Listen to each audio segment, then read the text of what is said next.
Et bonjour à tous et bienvenue sur la chaîne de l'Examen Crypto. Nous sommes le vendredi 12 janvier 2024, il est 8 heures à l'heure à laquelle je fais cette vidéo. On va faire un point bien sûr sur la situation du Bitcoin et on va regarder quelques cryptos du top 100. On démarre avec cette cryptomap qui est mitigée, on est plutôt bien, hein. Il y a les altcoins qui ont pas mal pump, on a un Bitcoin qui se stabilise, on va regarder tout ça en détail au travers de cette vidéo. Bien sûr, je rappelle à tout le monde que tout ce que je vais dire dans cette vidéo n'est en aucun cas des conseils financiers. Allez, on démarre avec une vue très long terme sur le Bitcoin. Ça fait déjà quelques temps que je voulais vous montrer un petit peu ce scénario-là, mais j'avais oublié, donc du coup, je vous en parle maintenant. En fait, là, je suis en vue mensuelle. Et donc, qu'est-ce qu'on voit? On voit que depuis le bottom, donc c'est-à-dire ici depuis le mois de novembre-décembre 2022, eh bien, on a un Bitcoin qui a pump. Ça, vous êtes parfaitement au courant. Il n'y a pas de souci particulier. Le Bitcoin n'a fait que pump depuis. Et il nous a fait un joli plus, presque un plus... combien? Attendez, on regarde ça en détail. On a fait un plus 214%. Bref, ça fait plaisir. Maintenant, nous, ce qui nous intéresse, c'est au niveau du retracement Fibonacci. Eh bien, on voit en réalité que le Bitcoin, il est monté. Et là, on est en train de galérer actuellement sur un gros niveau de résistance, donc le niveau 0,618 Fibonacci aux 48 550 $, vous le voyez ici. Donc là, il faut savoir que le niveau 0,618 Fibonacci, en général, entre le 0,618 et le 0,786, c'est une zone de rechargement pour du short. Donc là, il faut commencer à faire attention à ça parce qu'après un énorme mouvement qu'on a connu, eh bien, effectivement, on rentre vraiment dans la grosse zone de résistance ici, entre les 48 550 et les 57 491 $. Ça, clairement, ce sera la zone de tous les dangers parce que c'est la zone de rechargement des shorts. Et donc, il est possible, je ne dis pas forcément que ça va arriver, mais il est possible qu'on connaisse un retracement sur le Bitcoin parce que du coup, forcément, comment dire, les bears vont reprendre un petit peu la main. Donc il est possible qu'on connaisse un retracement pour revenir rechercher les 42 271 $, pour revenir chercher le niveau 0,5, voire même chercher le niveau 0,382 qui se trouve quant à lui à 33 998 $. Donc ça, c'est quelque chose qui est possible. C'est pas forcément sûr et certain que ça va arriver, mais il faut quand même garder ce scénario en tête. Et je rappelle aussi d'ailleurs que notre Bitcoin ici avait breaké en vue très long terme une grosse résistance. Vous le voyez ici, c'était une ligne de coup d'un pattern en tasse-séance. On retrouve ici la tasse et on retrouve la anse qui nous a permis justement de pump et d'aller chercher des points très hauts. Et donc ce pattern-là, cette ligne de coup, n'a jamais été retesté. Regardez, on a pump et à aucun moment on est venu backtester cette ligne de coup. C'est-à-dire qu'on n'a jamais fait le pullback pour le moment. Donc c'est pour ça que c'est vrai, ça corrobore effectivement avec le fait qu'on pourrait connaître potentiellement dans les prochaines semaines, prochains mois, là c'est de la vue très long terme, hein, ça, mais on pourrait connaître un Bitcoin qui retombe un petit peu pour revenir chercher les niveaux clés de support et pourquoi pas rebondir et là cette fois-ci lancer vraiment le cycle haussier. C'est un scénario qu'il faut prendre en compte quand même. Je préférais vous en parler tout simplement parce qu'effectivement il n'est pas à négliger non plus, même si pour le moment on voit qu'on a un Bitcoin. Là, si je me mets en vue jour, pour l'instant il n'y a pas de souci particulier. On reste bel et bien dans une tendance haussière, vous le voyez. D'ailleurs, attendez, je vais enlever mon petit Fibonacci parce que là, sinon ça va nous pourrir un petit peu. Voilà, tac, hop, on masque, parfait. Donc là, en vue jour, nous restons bel et bien dans une configuration haussière. Tant que nous sommes dans ce canal ascendant ici, il n'y a pas de souci, hein. On continue de monter, même si pour monter, on doit descendre pour aller chercher ici le bas du canal, qui sera une zone de support. Et bien derrière, c'est pas grave, tant qu'on est au-dessus, ça monte. Je rappelle que c'est vrai que c'est un peu difficile à comprendre quand on débute. Il y a pas mal de débutants ici qui vont se dire, comment tu peux dire que ça monte si on descend? Là, si jamais on a un Bitcoin qui chute et qui revient chercher ici les 43 822 par exemple, eh bien il faut savoir que nous sommes toujours dans une phase haussière, même si ici on chute. Ce qui compte, c'est de voir le pattern dans sa globalité. Tant qu'on est dans ce canal ascendant, même si on chute pour aller chercher le bas du canal, on reste dans une phase haussière. Maintenant, bien sûr, si ce canal vient à lâcher, donc s'il vient à être breaké par le bas, là, vous l'avez compris, effectivement, on casserait la tendance haussière et effectivement, on pourrait démarrer un scénario plutôt baissier. Mais pour l'instant, on n'est pas dans ce type de scénario-là, on est toujours dans ce canal. Maintenant, en vue plus court terme, qu'est-ce qu'on a sur le Bitcoin? Donc là, c'est ça qu'on va devoir suivre. Donc là, on a un Bitcoin qui pour l'instant latéralise. Nous sommes actuellement dans un range, tout simplement. Donc on est bloqué. Vous voyez, latéralisation parfaite. Donc là, tant qu'on est dans ce range, on est bloqué entre la borne haute et la borne basse. Et donc du coup, là, vu qu'on s'approche du week-end, attention, parce qu'en général, le week-end, il n'y a plus de volatilité. Donc il est possible qu'on reste dans ce range pendant tout le week-end jusqu'à dimanche soir. Alors je vais vous donner directement les niveaux clés à surveiller. Le bas du range qu'il ne faut surtout pas breaker, donc ça c'est notre support, qui se trouve ici au 45 280, pardon, 45 000 combien? Voilà, 45 350 $.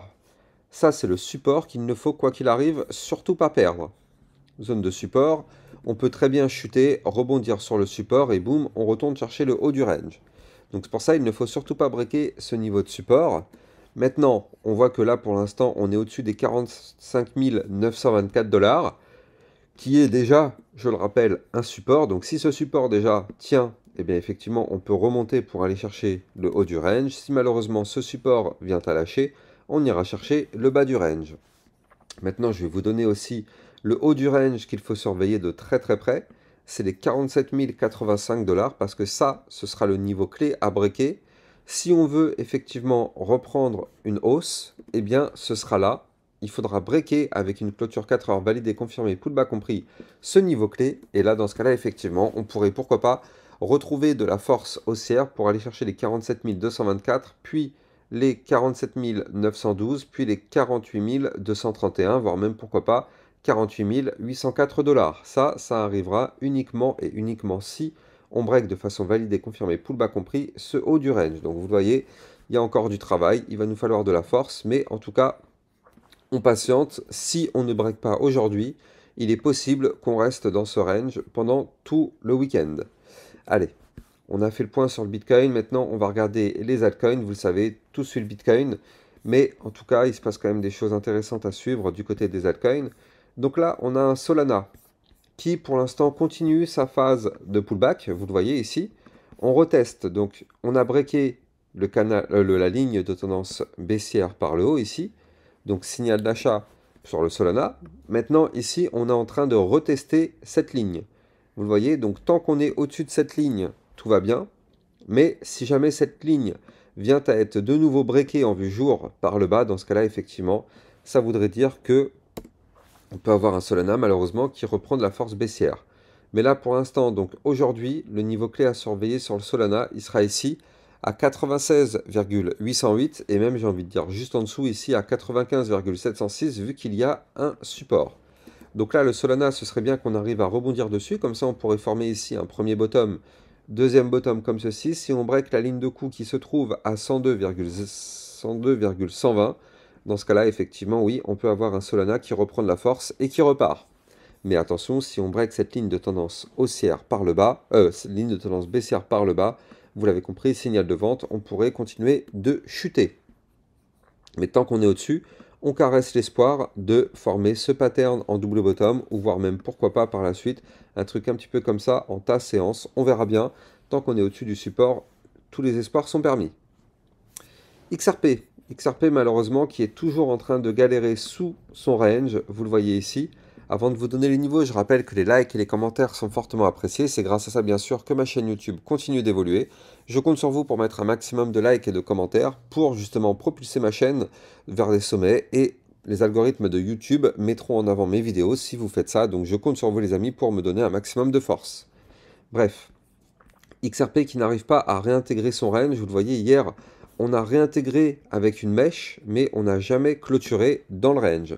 Le niveau clé qu'il faut gagner, il est là, 0,6033. Il faut absolument repasser au-dessus de ce niveau-là avec une clôture dedans, parce que si on fait comme hier, vous le voyez, avec une mèche plutôt haute, malheureusement, c'est qu'une mèche. À aucun moment on clôture dedans, donc la réintégration n'est pas validée. Donc on veut une clôture jour validée, confirmée, pullback compris, au-dessus des 0,6033 pour réintégrer définitivement ce range et pourquoi pas avoir la force d'aller chercher le haut du range et le breaker par le haut. Donc là, XRP, on patiente, on n'y est pas encore. Par contre, l'Ethereum, lui, intéressant, parce que là, vous le voyez, on est en train de consolider pile poil sous la résistance. Donc là, l'Ethereum, la résistance, elle est là. 2623 $.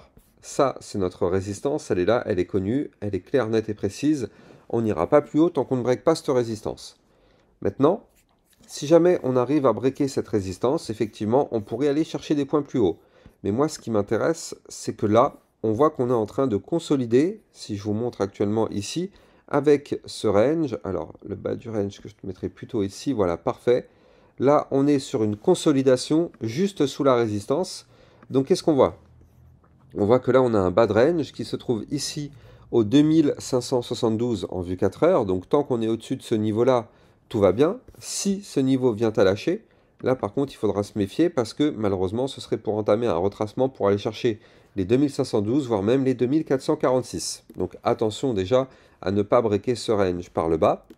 Par contre, si on break la résistance des 2623 et qu'on break par la même occasion le haut du range, ici aux 2658 $, on pourrait voir un Ethereum qui continue de pousser pour aller chercher les 2682, voire même les 2774.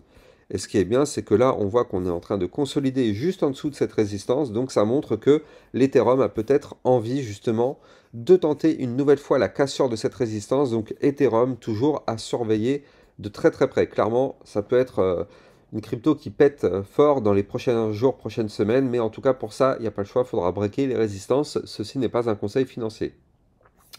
Et on termine sur l'Atom Cosmos, qui pour l'instant est en train d'essayer de récupérer un niveau clé. Je rappelle que si vous voulez trader toutes ces crypto-monnaies-là, vous allez toutes les trouver sans exception sur Binance. Vous allez trouver le lien de parrainage en description de mes vidéos qui vous permettent d'obtenir un bonus qui peut aller jusqu'à 10% à vie sur vos frais de transaction.